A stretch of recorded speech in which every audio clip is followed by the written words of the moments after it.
Doubt reserve bank of India का rate बढ़ाने का पर्पस ही यही है कि वो डिमांड की ग्रोथ की स्पीड को थोड़ी कम कर दे, ये नहीं कि डिमांड को बिल्कुल पूरी तरह से डिस्ट्रॉय कर दे।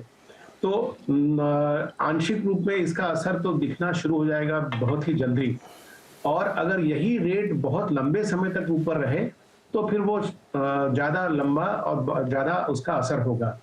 लेकिन एक चीज जो बहुत पॉजिटिव डेवलपमेंट हुआ है पिछले कुछ महीनों में, मैं समझता हूँ पिछले 1-2 साल कि कॉर्पोरेट्स ने अपने बैलेंस शीट को बहुत डीलिवरेज किया है, यानी कि कॉर्पोरेट बैलेंस शीट पे डेट की मात्रा अभी बहुत कम है। सो इमीडिएट इंपैक्ट इस रेट हाइक का उनके फाइनेंशियल्स पर उतना ज्यादा नहीं पड़ेगा।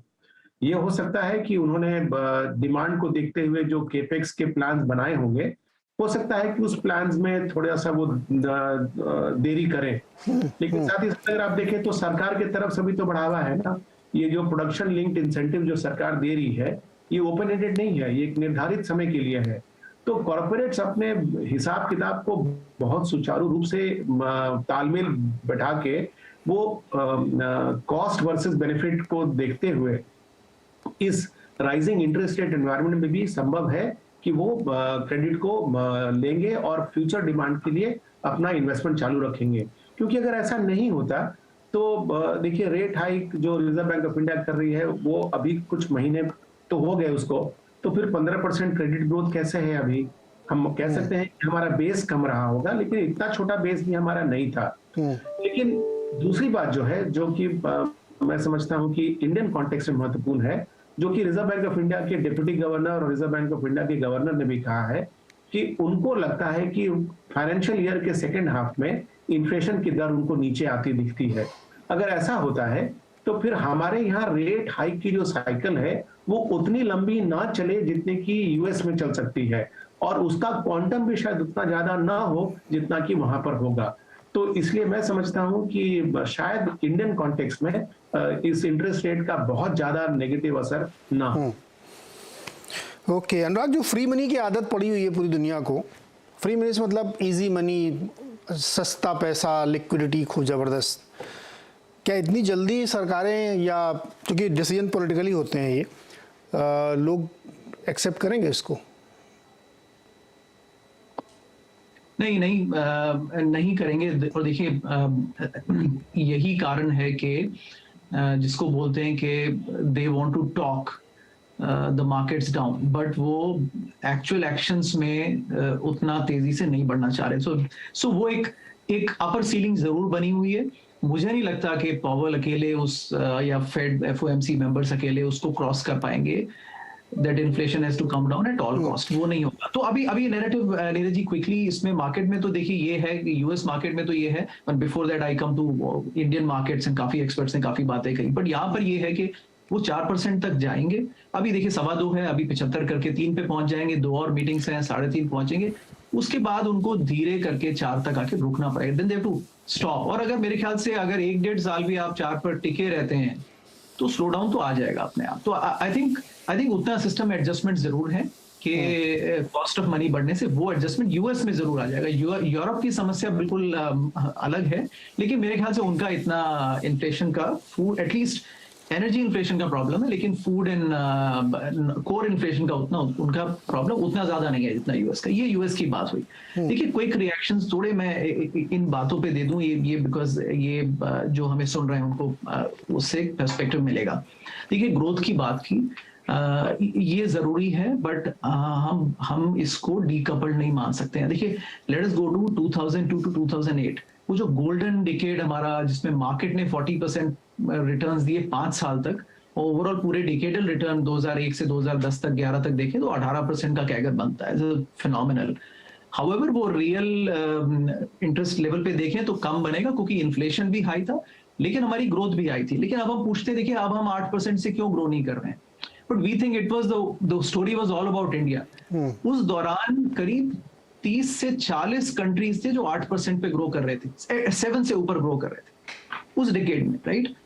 और आज की तारीख में एक कंट्री नहीं है जो 7 से ऊपर ग्रो कर रहा है एक्सेप्ट इंडिया, राइट? अगर इंडिया करता है 7 तो नहीं तो हम भी उससे नीचे आएंगे। तो ग्लोबल ग्रोथ जरूर इफेक्ट करती है, और उस डिकेड में जब 30-40 कंट्रीज कर रहे थे तो हम भी कर रहे थे, ब्राजील, साउथ अफ्रीका, सब लोग कर रहे थे।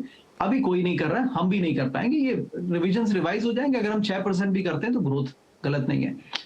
अब आते हैं मार्केट्स पर। देखिए, रियल इकोनॉमी एक हो गई, हम समझते हैं, लेकिन एक छोटा कमेंट और, I think however much we celebrate 15% GDP growth, हम 2019 के लेवल पर ही आए हैं। तो हमने बेसिकली वो एक बेस इफेक्ट होता है, बिकॉज कोविड ने सब वो बेस डिसरप्ट कर दिया था, तो हम वहीं पर आए हैं वापस।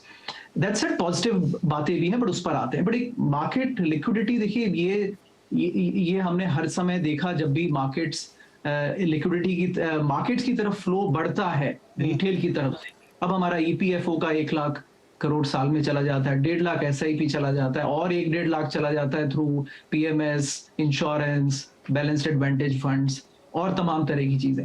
ये लिक्विडिटी डेफिनेटली मार्केट को होल्ड करती है। अब इसके आगे हमें क्या चाहिए कि क्या हम इसको, प्रॉफिट पूल जो हमारे मार्केट्स का आता है वो 30 to 40% टेक्नोलॉजी से आता है, वो अभी मंदी में है, वो हमें दिख रहा है। तो शॉर्ट टर्म में मार्केट्स में एटलीस्ट वहां पर कैप लगा रहेगा। आगे हमारा ट्रेजेक्टरी क्या है, ये इंडिया का मोमेंट है Neeraj ji. I would say जैसे वो चाइना का मोमेंट आया था 2000 में, और उन्होंने क्या रफ्तार पकड़ी उसके बाद में। अगर हम अपनी डोमेस्टिक, और वर्ल्ड ऑप्शंस ढूंढ रहा है चाइना के बियॉन्ड, और ये इस मोमेंट पे हमें राइज करना है और वो जगह पकड़नी है। अगर हमारी डोमेस्टिक इकोनॉमी जिस रफ्तार पे चल रही है, अगर हम उससे अलग चल के डिसरप्टिव डिसीजंस लेके 8-9% की ग्रोथ दर्ज कर पाए, तो फिर देखिए हमें ये सब चिंता करने की कोई जरूरत नहीं। देन हम लाइक चाइना सस्टेन, हम डोमेस्टिक इकोनॉमी पे ही सस्टेन कर सकते हैं। अदरवाइज देखिए ग्लोबल स्लो डाउन है, तो वी कैन प्रिडिक्ट कि देखिए कोई भी कंट्री 7 पे ग्रो नहीं कर रहा है, तो हम कैसे कर पाएंगे, नहीं हो पाएगा, मुश्किल है। जी अभय जी, क्या आप इस थ्योरी को बिलीव करते हैं कि क्रूड ऑयल का बहुत नीचे आना भी अच्छा नहीं है? चार्ट पे कुछ लोग मुझे बता रहे थे कि ये कई सारे मूविंग एवरेजेस को तोड़ रहा है 90 के नीचे जब हो जा रहा है, तो क्योंकि बहुत सारी इकोनॉमीज ऑयल पे चलती हैं, एनर्जी पे चलती हैं, तो उसका इम्पैक्ट आईटी पे बहुत तेज़ पड़ता है। तो ये भी क्या आप लोगों को इस कंसिडरेशन में आता है कि भाई ऑयल ठीक है स्टेबल हो जाए 70-80 में, लेकिन ऐसा नहीं कि वो बहुत ही ज़्यादा नीचे चला जाए? नीरज जी, ये ऑयल इतनी सेंसिटिव, पॉलिटिकली मोटिवेटेड, मैनिपुलेटेड भी कहूँगा कमोडिटी है कि इसका करेक्ट लेवल प्रेडिक्ट कर पाना बड़ा मुश्किल है। और जैसा एक पैनलिस्ट ने अभी कहा कि 80% से ज़्यादा देश अभी भी नेट इंपोर्टर्स हैं, तो मैं ये कहूँगा कि ज़्यादातर कंट्रीज को फ़ायदा ही होगा लो एनर्जी कॉस्ट का, not only oil but also gas. So अब जहाँ पे इकोनॉमी फास्ट ग्रोथ पेस पे है, मोबिलिटी हाई है, इंडिया जैसी इकोनॉमी, तो हमारे लिए तो ये बहुत अच्छा है कि ऑयल के प्राइसेस जितने कम रहे उतना अच्छा है। और जो वेस्टर्न कंट्री है, स्पेशली यूएस, जो हमारे आईटी सर्विसेज के सबसे बड़े इंपोर्टर्स हैं, यूरोप और यूएस, उनके लिए भी अच्छा है कि ऑयल प्राइसेस, एनर्जी प्राइसेस कम हो, बिकॉज वो दिख ही रहा है अभी यूरोप की क्या हाल है। एनर्जी प्राइस तो छोड़िए, अवेलेबिलिटी नहीं है। यूएस में gas prices are all time highs, close to that. तो उन दोनों कंट्रीज के लिए अच्छा है कि ऑयल के प्राइसेस कम हो। मैं तो कहूँगा $50 के भी नीचे आ जाएं तो एक स्पाइक मिलेगा ग्लोबल इकोनॉमी को, वापस ट्रेड स्टार्ट होगा, ग्लोबल ट्रेड स्टार्ट होगा, रेट्स कम होंगे, एम्प्लॉयमेंट बढ़ेगी। तो मुझे नहीं लगता 70-80 भी काफ़ी है, बल्कि और भी नीचे जाए तो ग्लोबल ट्रेड के लिए और specially consuming economies, specially India के लिए तो बहुत ही अच्छा है। करेक्ट। सुनील सर, क्या के शेप रिकवरी पे मार्केट बहुत ज़्यादा सेलिब्रेट कर रहा है? देखिए ये अल्फाबेट में देखिए सिंपल सी बात है ना, देखिए कि मार्केट को चलाने वाली चीज 3 है ना, अर्निंग्स ग्रोथ, वैल्यूएशंस, लिक्विडिटी, ठीक है, ये तीनों। तो मेरे ख्याल में right, liquidity is a base support level. अगर लिक्विडिटी नहीं होती है तो अर्निंग्स और वैल्यूएशंस का कुछ मायना नहीं रखता है, राइट। तो जब लिक्विडिटी होती है ना, तो मार्केट ढूंढती है कि मैं पैसा कहाँ डालूं। ये बात बहुत इंपॉर्टेंट है, क्योंकि पैसा डालना ही है, कैश में नहीं रखना है। तो जो भी चीज आपको दिखे कि फ्यूचर में इसकी नंबर अच्छी आ सकती है, वहां पे लिक्विडिटी जाके दौड़ के उस वैल्यूएशन को बढ़ा देगी।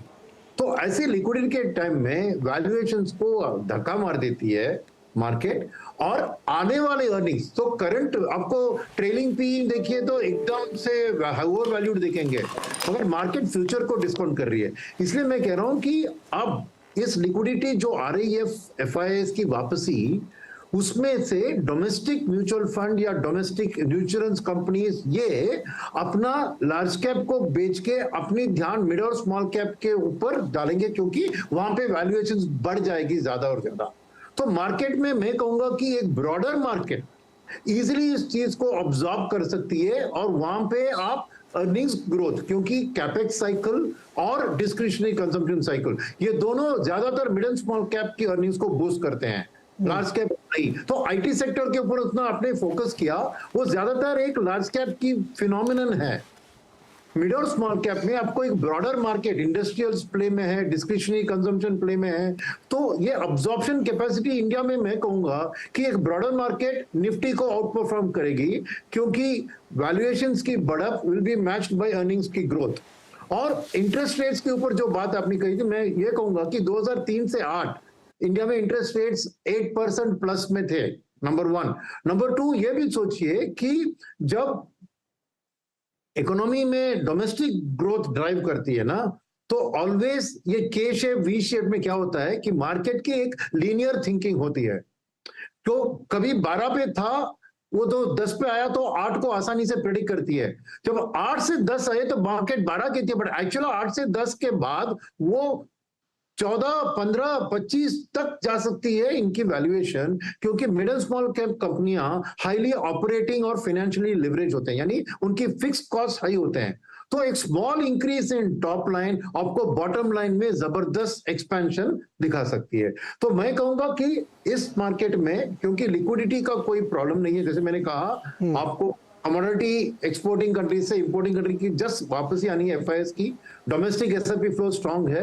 क्या है कि domestic fund managers broad base करेंगे अपने एक्सपोजर को, और एक ब्रॉडर मार्केट की रैली आपको सामने दिखने वाली है, यही मेरी सोच है। और इसलिए मैं कह रहा हूं ऑल इज सुपर वेल, इसलिए मैंने कहा क्योंकि डोमेस्टिक सेंसिटिव सेक्टर्स में एक्सेसिव लिक्विडिटी चेस करेंगी और वैल्यूएशंस को और वाइडन करेगी मार्केट के अंदर। गुरमीत, जो सवाल मैंने अभी सुनील जी से पूछा है वो सवाल मैं आपसे ही पूछता हूँ। जैसे कुछ सेक्टर्स देखिए या कंपनियां देखिए, मैं नाम ले रहा हूँ लेकिन कोई रिकमेंडेशंस नहीं, ना ही इस पर किसी पैनलिस्ट का कोई रिकमेंडेशन होगा, लेकिन उन स्टॉक्स पे देखिए आप क्या बढ़िया परफॉर्मेंस है। आप ऑटो सेक्टर में देख लीजिए, ज़बरदस्त रैली है, टिकट साइज़ 8 लाख रुपये से कम कोई गाड़ी आजकल आती नहीं है।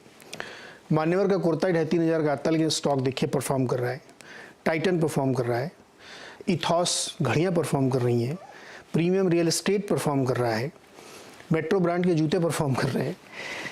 जो मैं कहने की कोशिश कर रहा हूँ कि जो शायद मतलब हमारे दर्शक इसको समझने की कोशिश करें, अभी गुरमीत इसको और अच्छे समझाएंगे कि जो मार्केट है ना वो शायद 120 करोड़ लोगों के असेसमेंट को अकाउंटिंग करके नहीं चलता है। वो ये देखता है कि कहाँ ज़्यादा एक्सपेंशन हो रहा है, कहाँ ज़्यादा डिमांड आ रही है और कहाँ ज़्यादा रोलिंग मनी है। तो इसलिए इस तरीके की जो प्रीमियम कंपनीज हैं उनमें ज़्यादा फ्लो आ रहा है, इसीलिए हम लोग कह रहे हैं कि ये के शेप टाइप की है। मैं अग्री करता हूँ नीरज जी, और मैं हमेशा बोलता हूँ कि इस फेज में ना डिफरेंशिएशन भी होता है अच्छी और वीक कंपनीज का। आप आईटी सेक्टर में देखिए, अभी स्लो डाउन है, पर कुछ जगह गिरावट सिर्फ 20-25% है, कुछ जगह गिरावट 40-45% भी है। और अब डिफरेंशिएशन होगा कि आपके नेचर ऑफ कॉन्ट्रैक्ट्स कैसे थे। तो मुझे लगता है कि एक जो पॉइंट हम मिस कर रहे हैं कि एफआईआईस, जब हम बार बार बोलते हैं इंडिया महंगा है, तो हम ये भूल जाते हैं कि हमारी अर्थव्यवस्था भी मजबूत है। दूसरा, इमर्जिंग मार्केट का हमेशा कंसर्न ये रहा है कि एफआईआईएस की एग्जिट थोड़ा मुश्किल होता है। अगर आप देखिए, इंडिया ने 2.5-3 लाख करोड़ का एग्जिट दिया, और इजी एग्जिट दिया, डोमेस्टिक लिक्विडिटी वजह से दिया, स्ट्रॉन्ग इकोनॉमी की वजह से दिया, वो सारे फैक्टर्स हैं। तो जब आप इजी एग्जिट देते हो, आपका पिछले 5 साल में इमर्जिंग मार्केट से बाकियों से परफॉर्मेंस भी 3-4 गुना है। और हम अभी भी पिछले 18,000 में और इस 18,000 में थोड़ा सा फर्क है। आप 18 टाइम्स फॉरवर्ड पे, वो आप अपनी 10 साल की लॉन्ग टर्म एवरेज पे, पिछले 18,000 में आपका मल्टीपल काफी ज्यादा था, और पिछले 2 क्वार्टर का अर्निंग ऐड हुआ है उसमें। तो मुझे लगता है कि थोड़ा सा प्रॉब्लम आएगा नीरज जी। देखिए, कभी भी अगर यूएस का 10 ईयर बॉन्ड 3.5-4% की तरफ जाएगा, फेड अगर $90 बिलियन की टाइटनिंग करेगा तो शॉर्ट टर्म में आप फेड को फाइट नहीं कर सकते, थोड़ा सा फ्लाइट ऑफ कैपिटल होता है। बट हमने ये देखा है इंडिया में कि जब भी ये इस तरीके की गिरावट आई है, चाहे अभी आई हो, वॉर के टाइम आई हो, कोविड में आई हो, पिछले 10 सालों में जब भी आई हो, इंडिया हमेशा एक अपॉर्चुनिटी रहा है और इस वजह से हमारा ये जो है वैल्यूएशन पे मिल रहा है। तो मैं बार बार बोल रहा हूँ कि individual balance sheet, corporate balance sheet और गवर्नमेंट बैलेंस शीट तीनों अच्छा लग रही है। और ये जब तीनों कन्वर्ज होती है बहुत कम समय बाद होता है। आप बैंक देखिए, बैंक की इतनी अच्छी क्रेडिट ग्रोथ मैंने नहीं देखी काफी सालों में। तो आपको क्रेडिट ग्रोथ दिखा रहा है कि कंजम्पशन वो बजाज फाइनेंस के भी नंबर में रिफ्लेक्ट करेगा, आपके आईसीआईसीआई की एनआई में भी रिफ्लेक्ट करेगा। तो जब बैंक आज निफ्टी में 40% बैंक्स हैं, वेटेज जो है फाइनेंशियल का, लगभग बात कर रहा हूँ, आपका एनआई बढ़ रहा है, क्रेडिट ग्रोथ आपकी 15% है, क्रेडिट कॉस्ट कम होगी क्योंकि नई साइकिल चालू हो रही है, तो ये निम एक्सपेंशन होना है, तो ये एक कंसेंसस ट्रेड यहाँ पे बनता है। कमोडिटी कंज्यूमर के लिए अच्छा है क्योंकि कमोडिटी प्रोड्यूसर्स नीचे आ रहे हैं, आईटी रीप्राइस हो रहा है तो वैल्यूएशंस थोड़े से बेहतर हो रहे हैं। तो मुझे ऐसा लगता है कि शॉर्ट टर्म में थोड़ा सा आपको थोड़ा सा फाइट नहीं करना चाहिए फेड को, और अगर आपको मौका लग रहा है तो एक जहाँ पे अर्निंग सपोर्ट है उसे आप ध्यान दीजिए, चाहे वो ऑटो है, चाहे वो कंज्यूमर कंपनीज है। और एक जो सेक्टर थोड़ा आउट ऑफ फेवर हो गया है टेम्परेरी पेन की वजह से, हमारी आईटी कंपनी $4-5 बिलियन थी 98-99 में, आज $150 बिलियन है, आगे जाके 300-350 बिलियन हो जाएगी इस डेकेड में। तो अगर आपको वहां पे थोड़ा सा टेम्परेरी कमजोरी थी तो जो आउट ऑफ फेवर सेक्टर है उसको थोड़ा आराम से लीजिए, जहां अर्निंग सपोर्ट अच्छा है वहां आप सारी गिरावट का फायदा लीजिए। परफेक्ट। तो ये तो अपने एक आइडिया भी दे दिया लोगों को ज्ञान का। एक छोटा सा ब्रेक लेते हैं सर। ब्रेक से लौट के आके मैं ये जानना चाहूँगा कि इस समय आप लोग OTT सीरीज़ देखने के अलावा क्या पढ़ रहे हैं। तो डायरेक्टली मैं आपसे ये नहीं पूछ रहा हूँ कि आप क्या खरीद रहे हैं या क्या नज़र बनाए हुए, क्या आप पढ़ रहे हैं, मैं हमारे दर्शकों से समझ जाएंगे कि आपका इशारा किस तरफ है। छोटे से ब्रेक के बाद।